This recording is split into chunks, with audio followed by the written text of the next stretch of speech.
Guru Brahma, Guru Vishnu, Guru Tayo Banoshra, Guru Sakshat Parabrahmam, Tasmai Sri Gurave Namaha.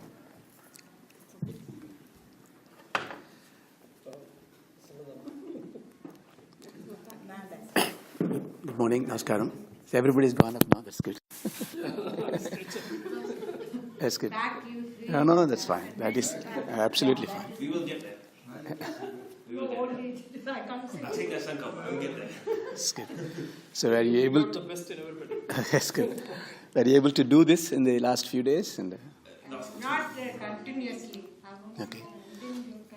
So the month of Margazhi started yesterday. So this is the most fantastic month for meditation. It's called a Sunya Masa. Basically, it is supposed to be for introversion of a thing. So please take it because when January comes in, if you need to go into the japa stage, we need to really have. See, like Sri Balaji was just now saying, we are trying to get into that agre space, the timeless space, right? Why do we have to do it? We have so much thing to do in life, and why we come on Sunday and think about timelessness, and what's the point of all these things? And why are we doing this meditation after the Vedanta class? So you can learn a cookbook, you can thoroughly master the cookbook. It's of no use to you. Even if you have a cookbook and you even cook food, it's no good to you unless you eat it, isn't it? Otherwise you will be just a burden of knowing, burden of teaching, burden of imparting it, no benefit at all. That is why even Bhagavan Adi Shankara, when he was talking about all these Vedantic discourses, he created a way in which you can contemplate, pray, so that you can indoctrinate everything that you learn into yourself. So therefore, do not underestimate the power of prayers, power of meditation. Because when we pray, we ask for things, right? We go to God and say, give me that, give me this. Nothing wrong with this. So you get an action or you get some benefit out of this. That's what we do. But there is a secret, let me tell you. If you go to God and ask, give me that, make me do this job, maybe do this one, give me money, all this, He may give you. But that's not a very clever way of cornering the God. Because you may get a lot of money, you may not be able to spend it. You may have a lot of food, you may have diabetics. So what we need to ask is that I want to have always enjoying this. What you are getting in terms of means is anukulam. You don't want anukulam. We want anubhuti. That is the ability to spend and enjoy it. But the difference, there's a very subtle difference, this shift. Anukulam to anubhuti is because what makes something enjoyable or not enjoyable is not the thing itself. When the snow was hammering us last 2 weeks back and I had to go to a class and nobody was there because everybody was busy with the snow, worried about the snow, but children were playing. How come the snow is, for one person it is distress, for other person it's a joy? So it is the bhavana. How you approach things makes something interesting or not interesting. Therefore, no matter how much you learn about Vedanta, all this knowledge, if you want to enjoy it, you must change your bhavana. That's why Bhagavan in Bhagavad Gita, chapter 2, verse 12 to 25, finished the whole Bhagavad Gita. But he just labors a point to give transformation in you. You poor man, he goes down to say, eat this food, eat that food. Why should he say all this? He is so compassionate in giving you all this because to change the bhavana. So this is what we are trying to do when you do meditation. We try to change the bhavana. How to change the bhavana? You think bhavana is an attitude, mental attitude. The trouble is, if you have mental attitude, mind is involved. When mind is involved, space is involved, time is involved. You are a slave of time. It is not in agre. So you can't do that. Therefore, we need to remove things which bind us to time and space to be free. Is it possible? First of all, do we know what are those which are binding us for time and space?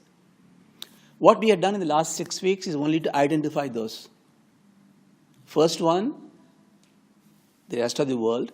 So when I close your eyes, the world goes away. So in the meditation, I close my eye, at least metaphorically, shut the world. Then your body. It's a very tangible one. It changes by space and time. You want to drop the body. Then what's the next one? The mind. So before you go to meditation, therefore, because we want to be in a timelessness, which is basically the presence, the now. To be in the now, you can't use your body, you can't use your mind. What is the point of all this? Does it help me in the life? It does. Because when you live in the presence, you live the full life. In a very worldly benefit point of view, when you are all the time in the presence, you are all the time in this life. You are leading a life. You are living a life. You are living your dream. That's what you want. But when you are in a thought, I told you already, but put that in your back of your mind. Don't contemplate now. Thought, mind is an instrument that can only work in the past or in the future. Mind can never work in the present. It's a very challenging thought. Keep it in the mind. We'll discuss some other time. Thought is not good for the now. But we cannot move to the place where I can drop the body and the mind. But Patanjali says we can do. That's why we started it. So therefore, what we are trying to do in the last 5-6 weeks is to how to make our body calm. Because we said between body and mind, we find something binding these two. Do you remember what it is? The prana, the respiration, the breathing. Therefore, we need to do 3 things. I want to drop the body, I want to drop the mind, but the breathing is the one that connects these two. But it's very interesting, this one. Look at it. Body is not given. Who made the body? Sukridam. It just happened to you. You didn't ask your mother or father to give me this nose, these eyes. It happened to you. Body is given to you. Right? Who is asking you to breathe? Are you breathing? When did you last check? Are you breathing? Yes, you are breathing. But who is asking you to breathe? It's not in your control. Who is thinking in your mind? What thoughts comes into your mind? Do you put an effort to think? So you say, we are completely hopeless. Body, we have no control. Breathing, we have no control. Mind, we have no control. But it's not hopeless. It is all hope. That means I am not all this. That's what the Taittiriya Upanishad is. All the Brahma we're talking about, it's creating all this cosmos. You create ourselves. So that's where we are going to go. So therefore, this one is beneficial to you for your day-to-day life, but for the Vedantic thought. But you have to really practice. We'll pick it up from that's right. So sit straight, relax, and when I say put this Sakaja Mudra, this goes like this, and then you touch these 2 fingers. That's it. Just touch the finger, it goes in your lap. Shoulders relaxed. Don't put any tension at all. Just later, when I say put Jnana Mudra, basically this. So when you put these 2 fingers touched, it's called Jnana Mudra. This is Chin Mudra. We don't need the Chin Mudra. This is the Jnana Mudra. When we do the pranayama, I say pranayama mudra. Put these 2 fingers down. Then this is. That's it. Okay. So this is all the thing we do. Let's close our eyes gently. Om Sham no Mitra Sham Varunaha Sham no Bhavat Aryaman Sham no Indro Brahaspadihi Sam no Vishnur Urukrama Namo Brahmane Namaste Vayu Tvameva Pratyaksham Brahmasi Tvameva Pratyaksham Brahma Vadishyami Ritam Vadishyami Satyam Vadishyami Tanmamavadu Tat Bhaktaram Avatu Avatu Mam Avatu Bhaktaram Om Shanti Shanti Shanti.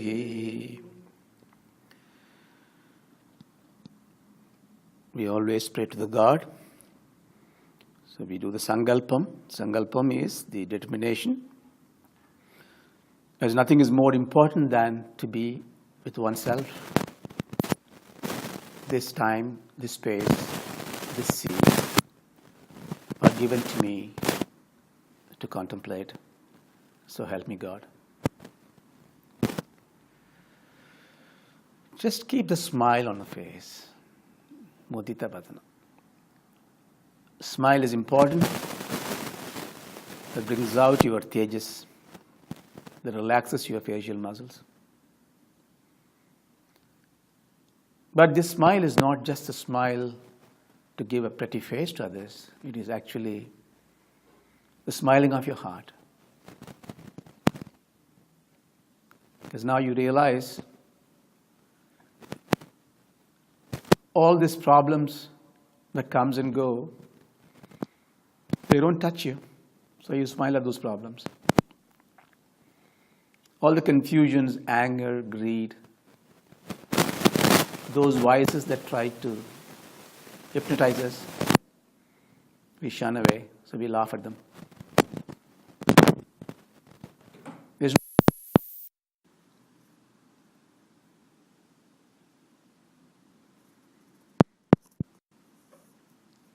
Sthiram Sukham Asanam. Sthiram means steadfast, well positioned, well grounded. The position of the body, which is on Prithvi. It's surprising, in a few weeks before, now you don't pain. You're comfortable. The body finds itself perfectly placed. But once in a while, we will just adjust, making sure the spine is erect. Chin is parallel to the ground, shoulders relaxed on the face.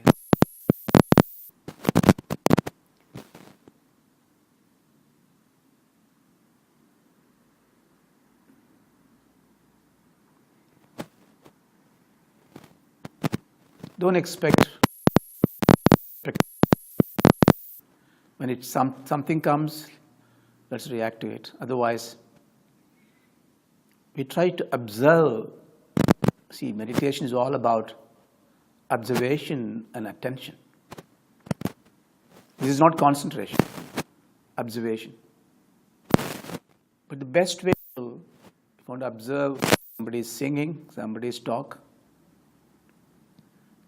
instead of listening to the noise, you listen to the silence in the background.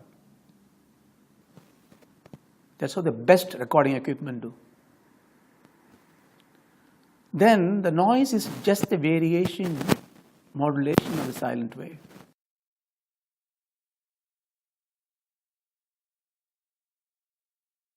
Who are in the office interviews, jobs, negotiations. Very often they say in words, in the colored because words carry certain emotions. Focuses on their emotion. But if you just ignore and focus on the silence of it, so that's what we practice now.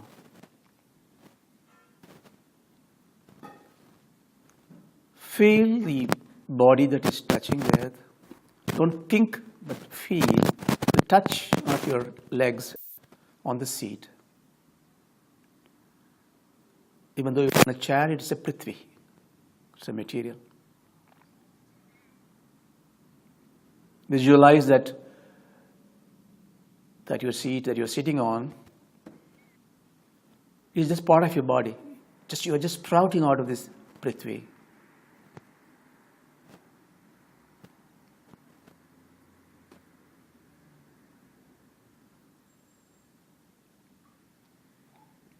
And you know positions in the body. Gently, slowly, the Panchabhuta Dharana, the Prithvi in the seat, the Apaha, the water, elements of water in your abdomen. That's where the mind is said to be originating. That's why you touch your abdomen, you get a gut feeling you have. The fear comes in, anxiety comes in, your stomach gets upset because that's where the mind originates. Imagine that water of the earth, the oceans, are contained in your abdomen, but they stay still because your mind is still.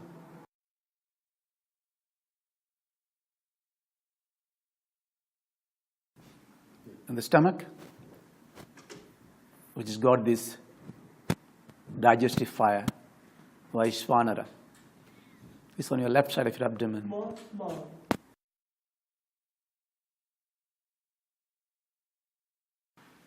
Hunger is the yajna that happens in the body. Hunger is not a disease. It is the trigger for the dharma. Everything in the world is hungry. Hungry for food, hungry for knowledge. That hunger comes from this fire.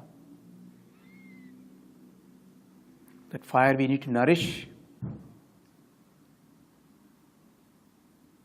The nourishment comes from the air that fills the lungs. As you breathe slowly, think about the breathing, the air that passes through your nostrils. Feel it. Do it slowly.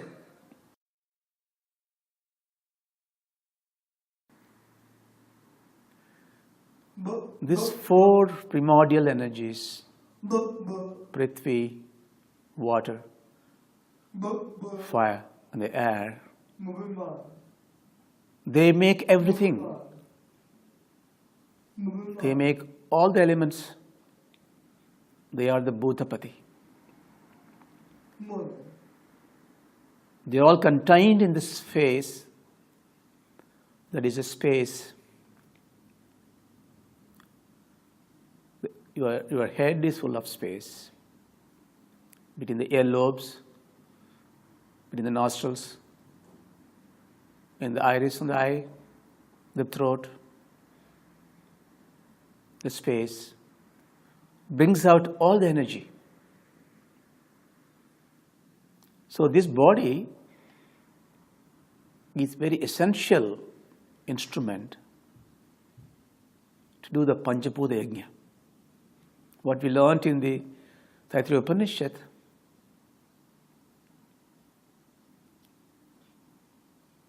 in the first Shikshavali,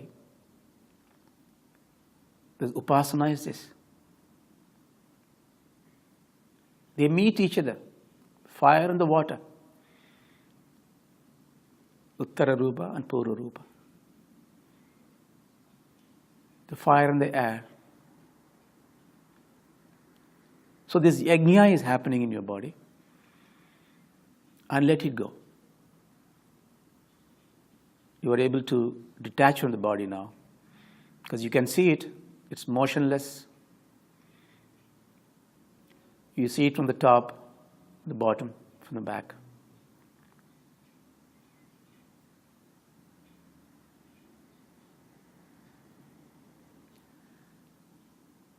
Now, let's do Dirghaswasa. Dirghaswasa means deep breathing. Without effort, with both your nostrils, just inhale very slowly.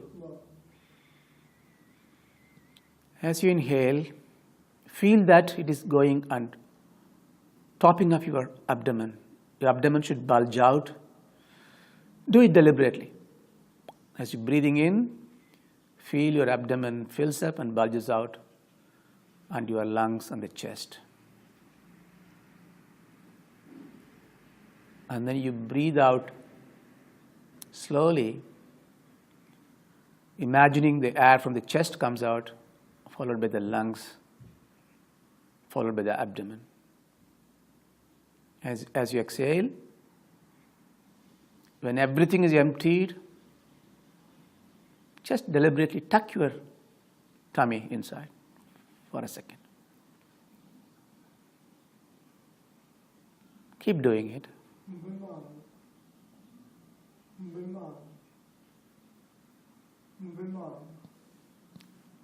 Deep breathing. Abdomen comes out, chest fills up. Slow exhalation.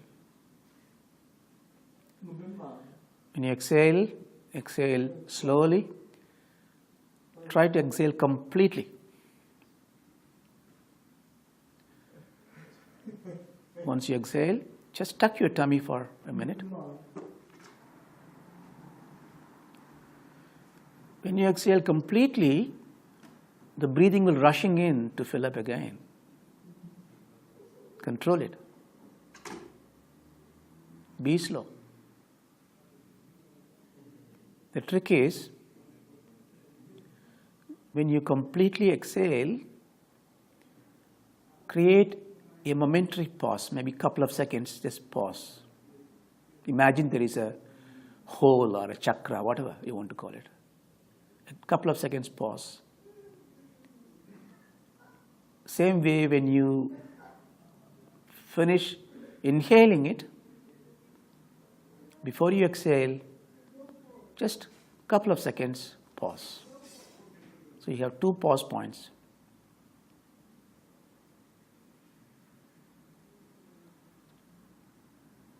Don't struggle, don't exert any pressure on yourself. Enjoy this, because don't ever say you get bored of this, because this is your life. Breathing is all we have.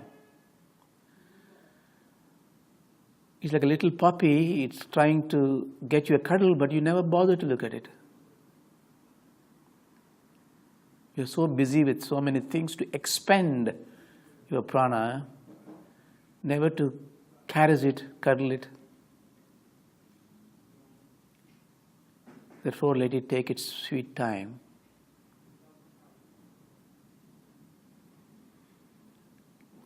Making sure that you always keep your smile is very important. You will understand it when you go to the japa, because it just untwine your mind. And also, if possible, when you in a closed eye, making sure your iris is in the middle.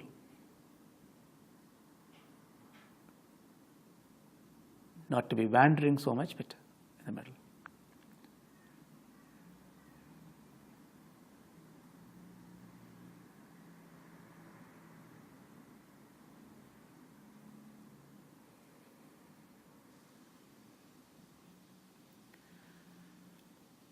Last 2 more Dirghaswasa.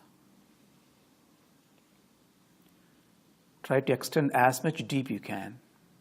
It's good for you.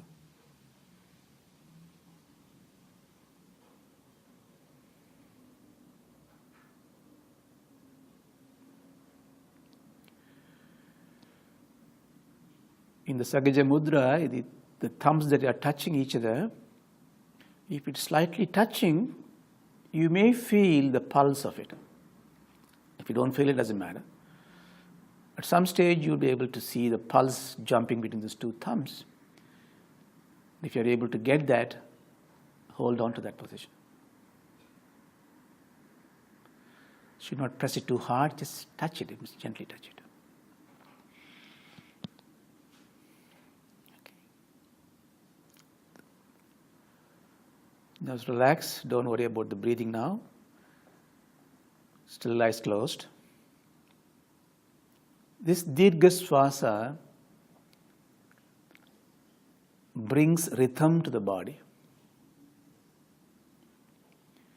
At least 5 to 10 minutes every day.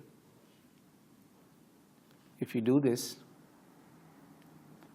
of course, people claim so many benefits like BP coming down and all that, but I believe that you desire that. But it really gives you a calmness in you, the ability to comprehend anything very clearly.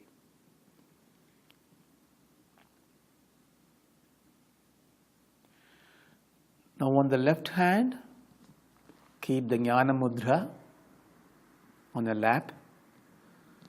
On the right hand, Pranayama, keep it in the lap. That one, left hand, keep it in the lap. This way, on your body.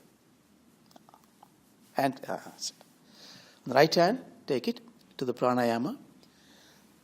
Close your left nostrils. With the right nostrils, you take Dirgha Swasa. As much as you can, without struggling, and then close it. Just 2 seconds, pause, take your left open and exhale through the left. Slowly.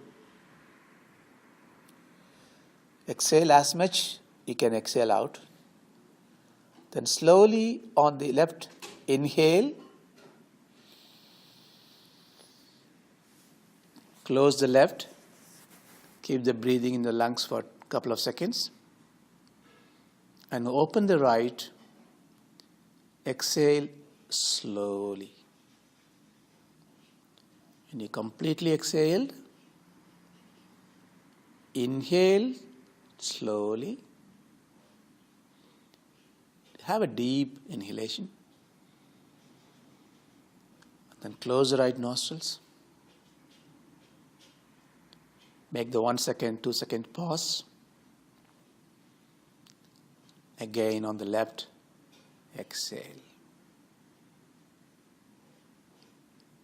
When you exhale completely, again remember to keep 1 or 2 seconds pause.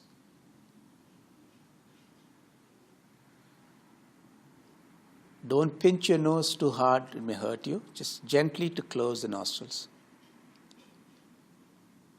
You should feel, even if there is a struggle, some blockage in your nostrils, does not matter because it will get cleared. As much as you can. But the point is, you should not struggle.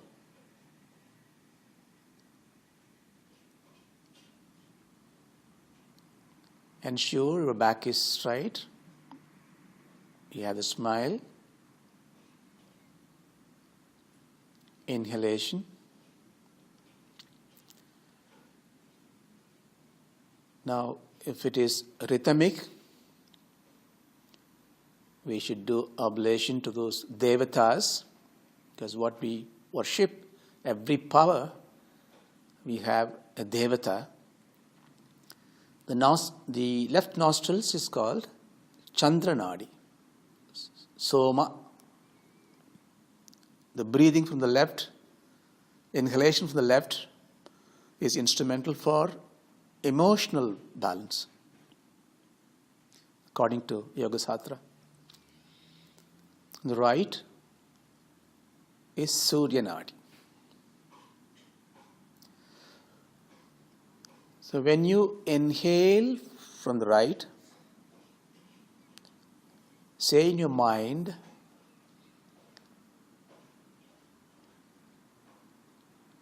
Om Suryaya Swaha.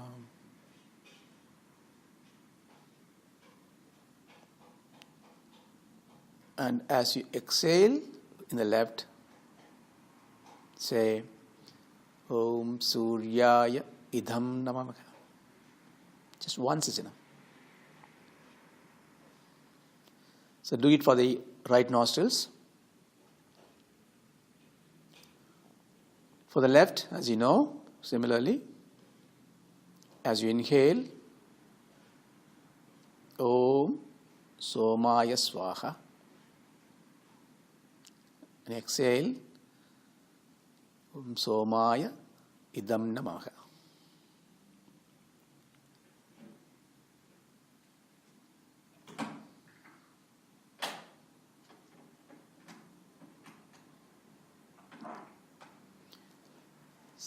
See, now we are trying to hold the reins of the breathing. If you imagine breathing is a horse on which the mind travels, the two nostrils are the two reins that you hold the horses. Now you are holding the reins of the horse. You're trying to gently maneuver the space and the direction of these things.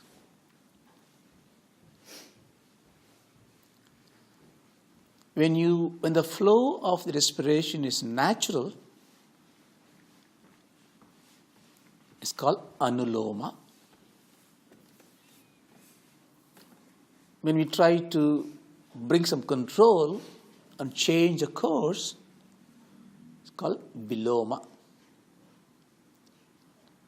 So what you're doing now is called anuloma viloma. So next time, when I suggest to you that please do anuloma viloma,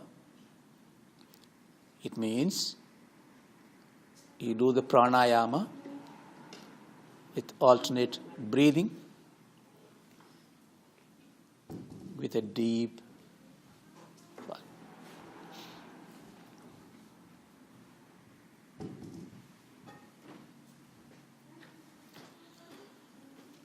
Now, when you breathe out only, say Oh.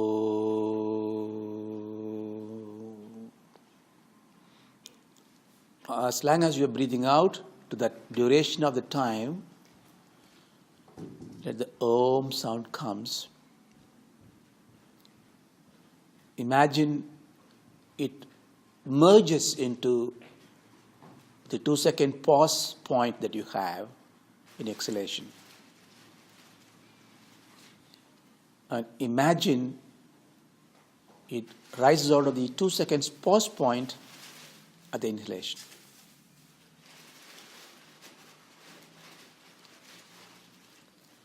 We will see later in the Taittiriya Upanishad we talk about the Omkara Upasana. Vyakritis.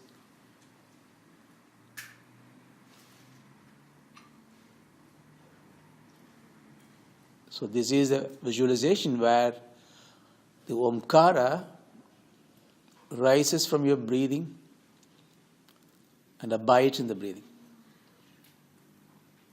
In fact, elders, learners are told that in normal life, if you can always breathe out the Om, it will come naturally if you practice it. You become very poised and powerful.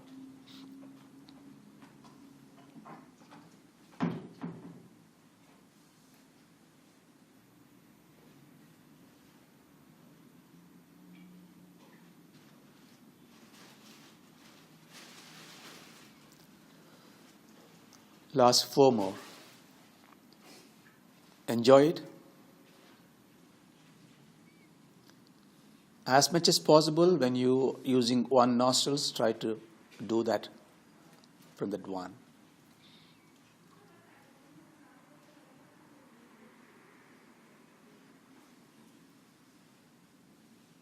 And as you do, you always observe the silence. Even my voice is just an intrusion.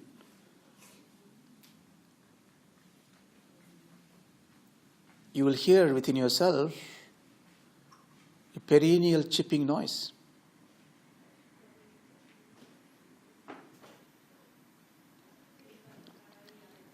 And when you focus on that, even a small step outside, even a fall of cotton, you will hear.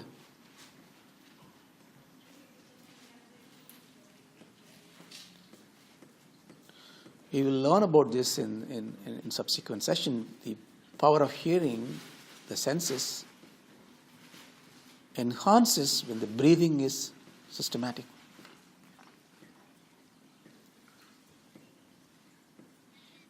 Last two more.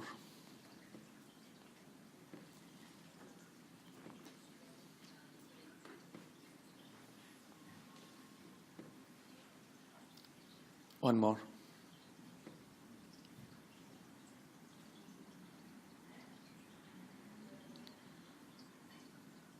Bring both your hands to Sagaja Mudra on your lap. Sit straight. Forget about breathing now. Just enjoy the silence.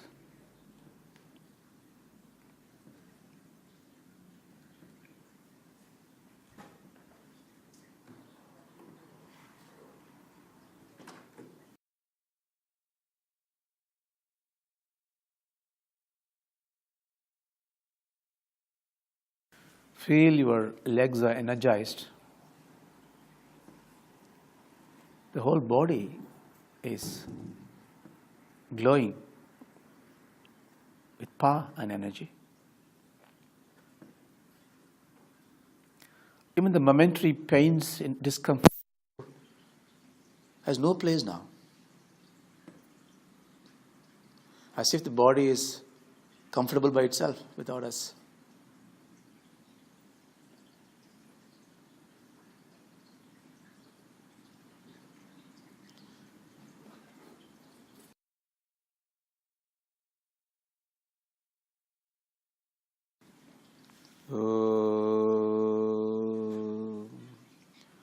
Purnamada Purnamidam Purnat Purnamudachyate Purnasya Purnamadaya Purnameva Vasishyate. Om Shanti Shanti Shanti. Just relax, close your eyes, but relax, sit easy, sit at ease.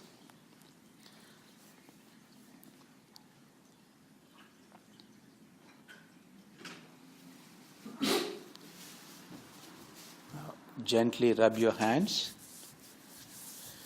and caress your eyes. Look at the Mother Earth you are sitting on and look at all the gods around you. Relax.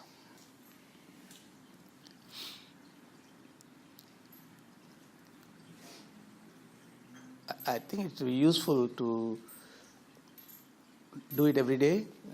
10-15 minutes, do that. I think definitely you will see a change in your physical structure. And it doesn't matter if you sit in the chair. Don't worry about it. Sit in the chair. But if you do sit on the floor, what I learned and what I found useful is that you sit on a plank. Basically, your ankle is down, like a wooden plank, something like that, which is, or not a pillow. A pillow will make you soft. Cushion, but yeah, plank and a cushion, something like that. So that if your bottom is a little bit higher, your ankle won't pain. And if your back is hurting, Naresh, what you can do, you can lean behind the wall. No problem at all, to give support on it. Because you will see a significant change if you're able to keep your back straight. And do some exercise and I think it'll come, definitely come. And the breathing will definitely make it easier. Thank you. Have you tried on Vajrasana? Anybody? This meditation and using Vajrasana.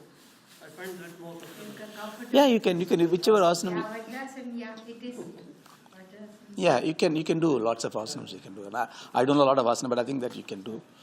So it's just sitting on your knee. Yeah. Knee. Yeah. But I think the point is that if this, especially because we are trying to do japa, if you do that one, if you go to that one. See, what you're trying to do, we are not trying to relax ourselves. Then we do a few more sessions to see. We are only doing a preparation for meditation.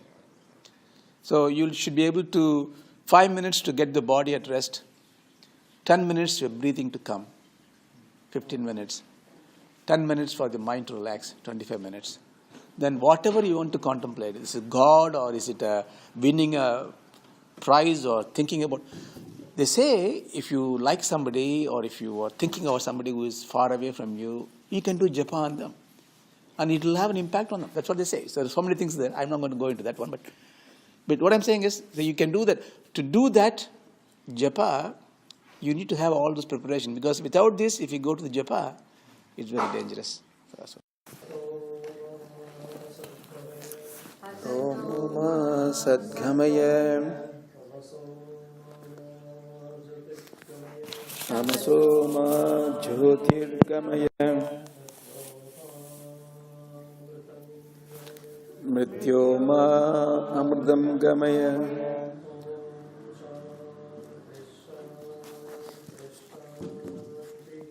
Om Shanti Shanti Shanti